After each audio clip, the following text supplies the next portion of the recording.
In today's video, I'm going to teach you how to delete your Google Workspace admin account. We'll walk through 3 clean, safe ways to handle an admin account depending on what you actually want to achieve. Remove admin privileges from a user, delete the admin user entirely, or cancel Google Workspace for your organization. Make sure you're signed into the admin console with sufficient privileges before you begin.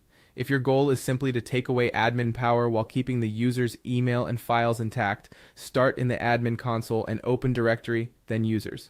Find and open the profile of the admin user you want to change. Go to admin roles and privileges. Here, remove super admin and any other admin permissions that are assigned. Save your changes. This approach is ideal when someone is changing roles or leaving the IT team but still needs their mailbox or account for a handoff period. It keeps the account active while ensuring they no longer have elevated access. If you need to delete the admin user account, there's one vital safeguard first. Assign another user as super admin.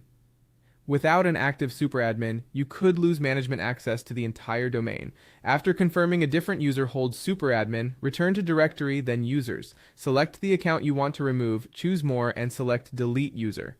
Google will prompt you to decide where to transfer drive files and how to handle email data.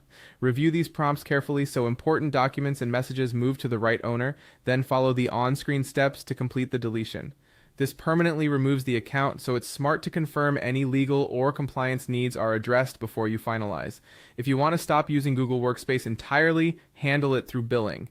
In the admin console, open billing, select your subscription, and choose Cancel Subscription. Follow the instructions on screen. Canceling ends service for your organization, so be aware that mail delivery, access to Google services, and stored data may be impacted based on your plan and retention settings. Be sure stakeholders are informed and any critical data is secured prior to cancellation.